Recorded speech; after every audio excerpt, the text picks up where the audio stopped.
Waalaikumsalam. Baik, perkenalkan nama saya Nurhayati. Saya dari tim KKN Relawan Seraiwangi. Di sini alhamdulillah kita sudah berada di Puskesmas Seraiwangi. Di sini kita insya Allah akan membahas atau saling tanya jawab mengenai COVID-19 di Puskesmas Seraiwangi bersama dua narasumber. Yang pertama ada Bapak Kepala Puskesmas, yang kedua Bapak Kepala Tata Usaha.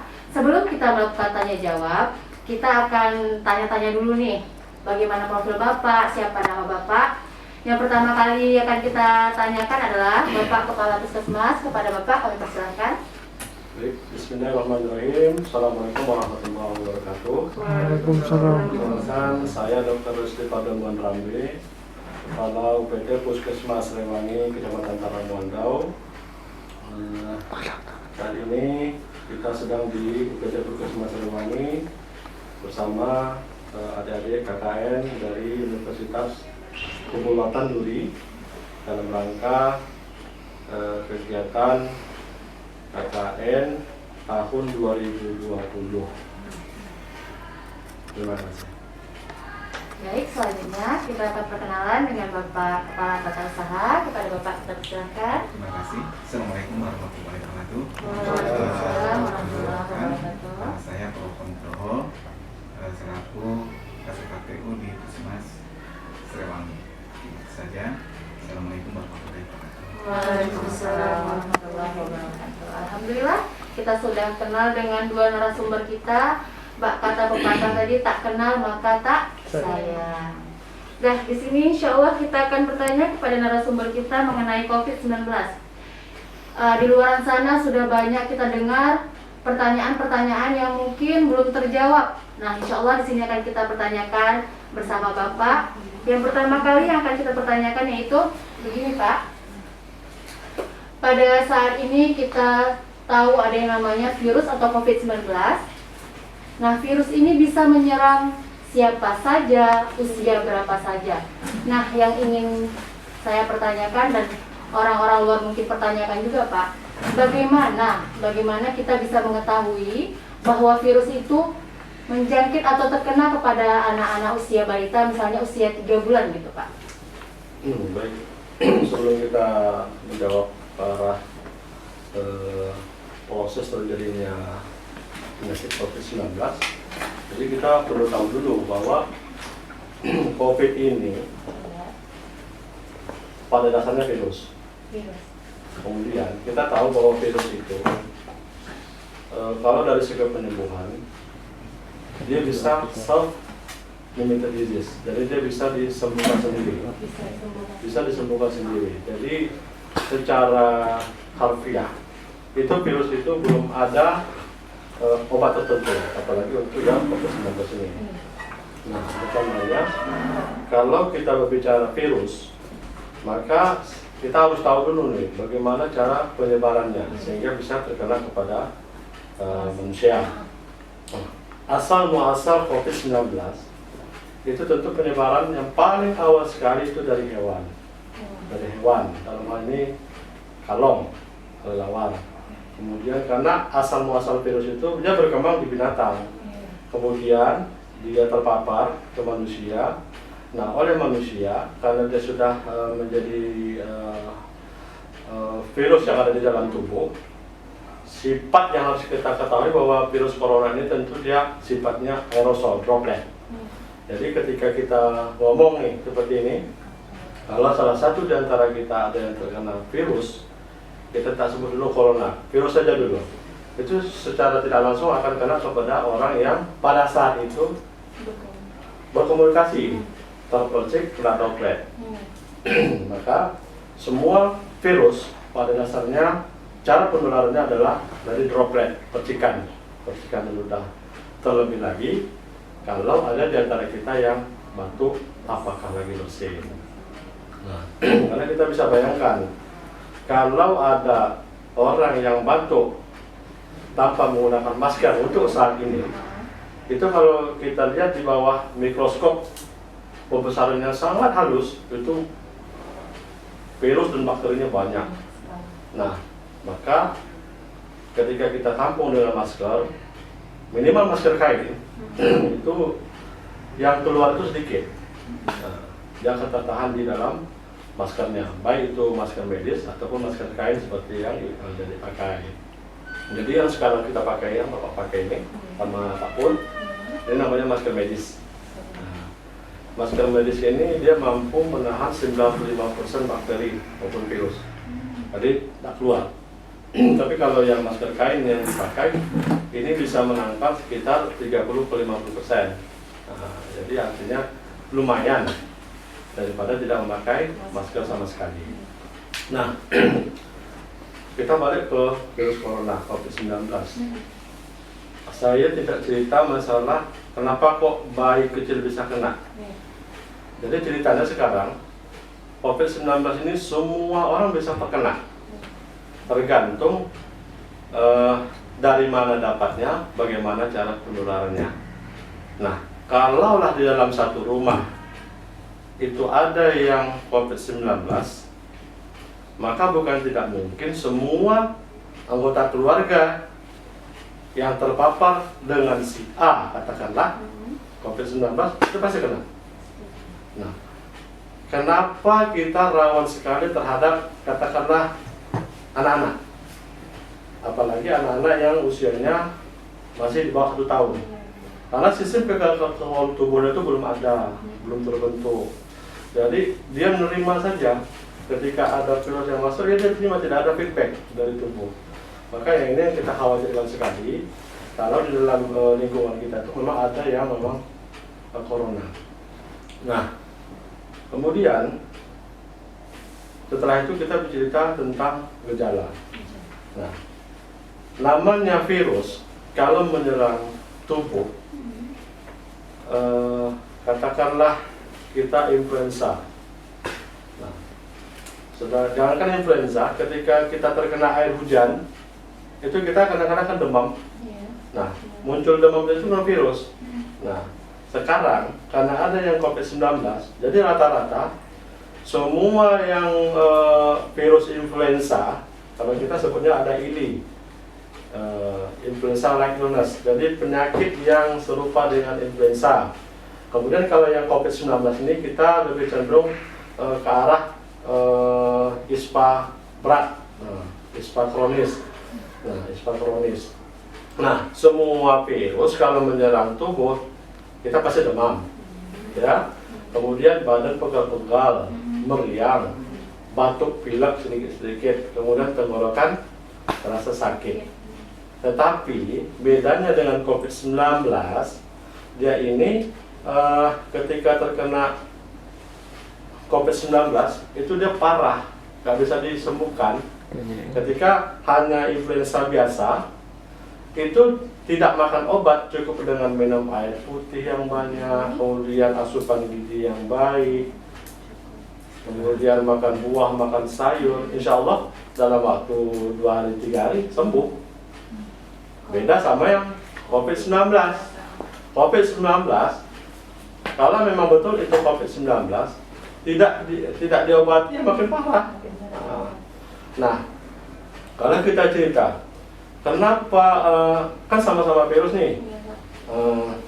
Kita cerita kalau pernah lihat rapid test, alat, kita punya sekarang alatnya. Alat rapid test itu dia secara global mendeteksi apakah di dalam tubuh orang yang kita periksa ini ada virus corona atau tidak, hanya itu.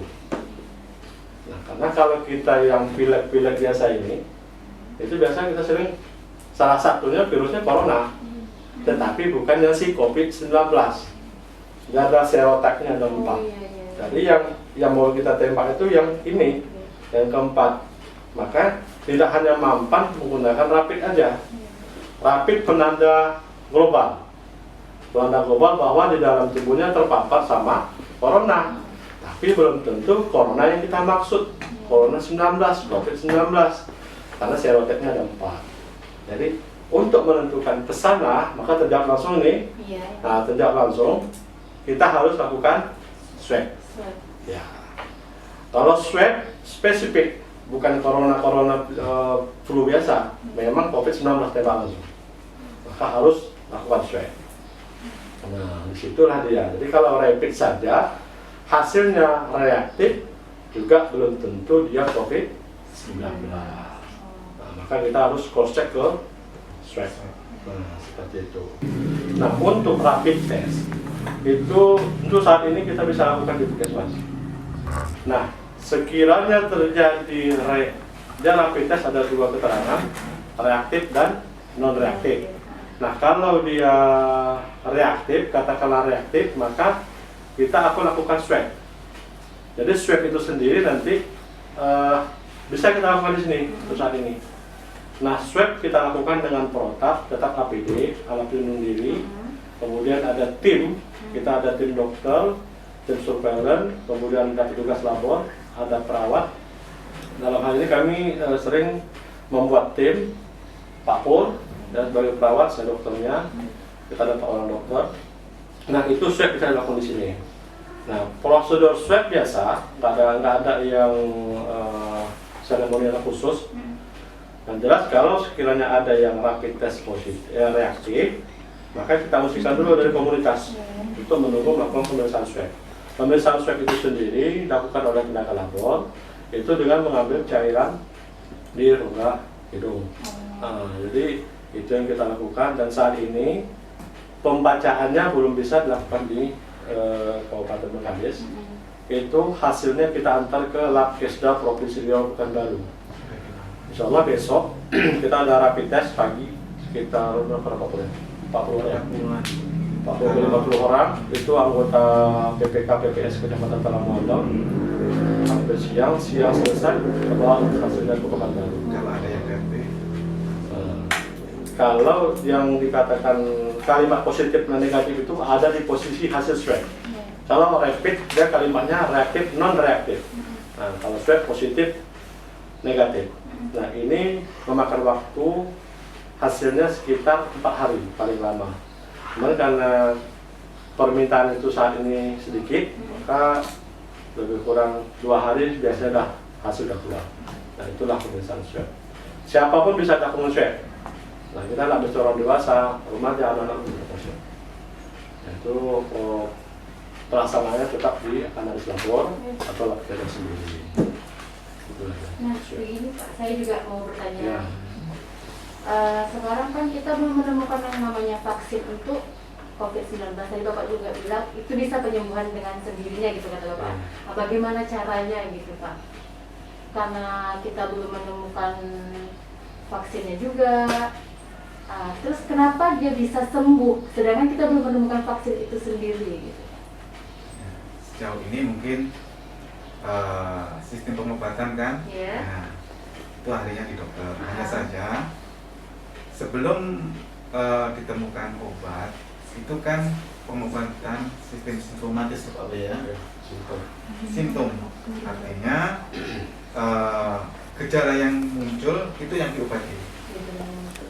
Iya, jadi selain proteksi dengan peningkatan daya tahan tubuh, seperti yang sudah dilansir beberapa media, bahwasanya itu sebagai salah satu untuk penanganan COVID yang ada di rumah sakit. Mungkin protokoler itu ya kalau di rumah sakit begitu ketat karena itu tadi salah satunya untuk menghindari penularan. Jadi vaksin memang belum ada sampai saat ini. Sebagai tambahan, bisa jadi nanti kenapa ada yang ini pengobatan COVID-19 ini kan pasien yang kalau terduga dia memang COVID-19 kita isolasi. Selama dia isolasi seperti yang Pak bilang tadi itu benar. Pasien kalau belum hasil swabnya keluar itu tak boleh terapi. Tetap dia diposisikan isolasi ketat di rumah sakit. Dalam hal ini kita RSUD isolasi sampai hasil swab keluar. Kalau hasilnya swabnya keluar dinyatakan positif, barulah dilakukan terapi sesuai dengan protap COVID-19. Nah, di samping itu juga rata-rata pasien-pasien yang isolasi ketat itu kan pengobatannya selain pengobatan medis menunggu hasil swab keluar. Kalaupun katakanlah hasil swabnya itu positif, selain terapi medis, dia ada terapi yang lain. Contohnya apa? Bisa jadi ramuan, jamu-jamuan, ya, seperti itu. Pokoknya bagaimana kondisi supaya pasien ini stabil, nutrisi terpenuhi. Nah, itu yang dijaga. Dan alhamdulillah rata-rata banyak yang sembuh, banyak yang sembuh. Sekalipun dia sudah dinyatakan positif. Nah, seperti itu. Ini Pak, ada lagi Pak pertanyaan Pak. Kita juga dengar yang namanya kalau dia sudah terkena COVID, katanya itu kan Pak, imunnya lebih kuat katanya Pak. Untuk terkena lagi itu bisa dikatakan kecil gitu Pak. Itu bagaimana Pak pendapat Bapak? Apakah itu benar atau hanya sekedar? Enggak apa-apa. Itu kalau yang namanya proteksi ya. Iya. Sama saya ambil contoh gambarannya Pak aja. Kalau seseorang itu sudah pernah terkena itu yang namanya virus dan dia positif dan sanggup bertahan, itu otomatis daya tahan tubuh kita akan terbentuk sendiri. Itu sudah alamiah. Jadi cuman tingkat keganasan virus itu seperti apa kan berbeda-beda.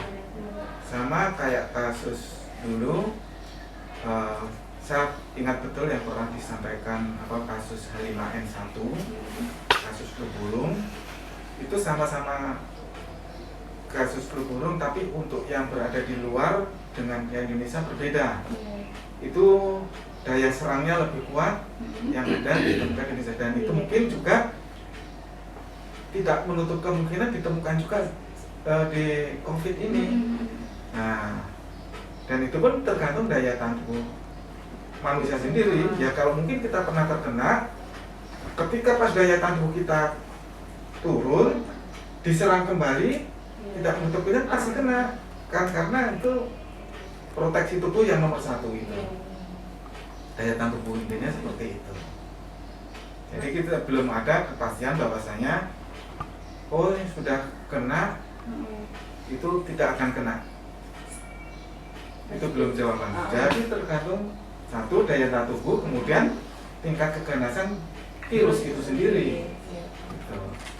Berarti tidak menutup kemungkinan dia akan terkena lagi. Iya. Barangkali mutasi virus itu bisa jadi.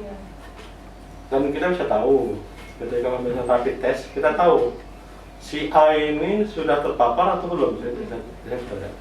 Nanti dia ada pemeriksaan IgG sama IgM-nya. Nanti kalau di garisnya itu di IgG, berarti dulunya udah pernah nih, atau 1 bulan yang kemarin belakangan dia udah terpapar nih sebenarnya. Cuman karena itu tadi sistem pertahanan tubuh baik, tidak ada komorbid. Komorbid itu ada penyakit penyerta, misalnya ada sesak, ada diabetes, sebir paru, dan kronis lah ya. Nah kalau ada itu kemungkinan besar untuk angka kesembuhan itu kecil, parah mungkin ya. Dan itu teman-teman kalau tidak ada komorbid biasanya sih sembuh insyaallah. Tergantung pribadi lah, dari bisa kita lihat. Usia. Dari usia juga ya Pak ya. Prioritas apa kita lansia Pak ya? Ya, di atas 60 tahun itu. Ini prioritas lagi depan belum tahu kita nih. Apakah ini ada perintah baru? Jadi setiap manusia di Kabupaten Bengkalis ini nanti per wilayah, per kecamatan, setiap hari harus swab setiap manusianya. Nanti ada kriterianya. Ada yang kriterianya usia di atas 55 tahun, ada penyakit penyerta, 2 saja dari poin itu terpenuhi, dia wajib swab. Nah, jadi kita nunggu perintah, suratnya sudah masuk. Pertanyaan selanjutnya ini Pak, untuk pesan-pesan warga, untuk pesan-pesan warga Indonesia umumnya Pak, dan khususnya untuk warga kita Sarewangi Pak, apa pesan-pesan Bapak kita? Baik, dalam rangka COVID-19 kita ini sudah masuk di tahap pertama kita PSBB, kemudian masuk ke new normal, kemudian ini kita tak tahu nih apa kalimatnya lagi, PSBB new normal, tapi mau masuk ke alam yang baru lagi ini kayaknya ragu-ragu nih antara PSBB atau new normal. Karena muncul kan kasus itu banyak, banyak nih kasus muncul terus. Nah, kemudian kalau masyarakat pada umumnya tidak merasakan. Kalau kita yang di kesehatan kita merasakan. Dan terus terang sebenarnya adik-adik yang ada sekarang harus takut dengan kami. Kenapa? Karena kita setiap hari berhadapan sama pasien. Wallahu nih yang datang sehat, ya kan? Termasuk kita juga ya Pak Pur. Nah, jadi artinya gini, menghadapi yang tidak biasa, ya kan? Menghadapi yang tidak biasa ini dalam rangka COVID. Pesan dan pesan kita, yang pertama, ayo sama-sama mulai dari diri kita sendiri, jaga keluarga. Itu tata cara pencegahan COVID tetap dilaksanakan, minimal kita harus memakai masker. Kalau tak ada masker bedah, masker kain pun jadi. Yang pertama. Yang kedua, sering-sering cuci tangan. Nah, ini kalau kita pakai ini kan hand rub nih. Cuci tangan ini biasanya kita memakai dalam keadaan emergensi ya Pak Pur ya. Emergensi. Kalau ini kan ada campuran alkohol sekarang ini. Alkohol dosis kecil. Biasanya kalau kita sudah 5 kali menggunakan cairan ini, kita harus cuci dengan deterjen, sabun. Artinya apa? Ini kan bisa melitasi kulit. Kalau sering-sering kita gunakan ini nanti kulit jadi tipis. Apalagi nanti teman-teman atau anggota keluarga kita ada alergi, nggak bisa. Yang kedua, yang ketiga harus menjaga jarak, social distancing itu wajib. Jangan dianggap gampang aja ini semua. Kita tak tahu nih. Jangan kan orang lain. Ini teman-teman adik-adik semua yang bersebelahan.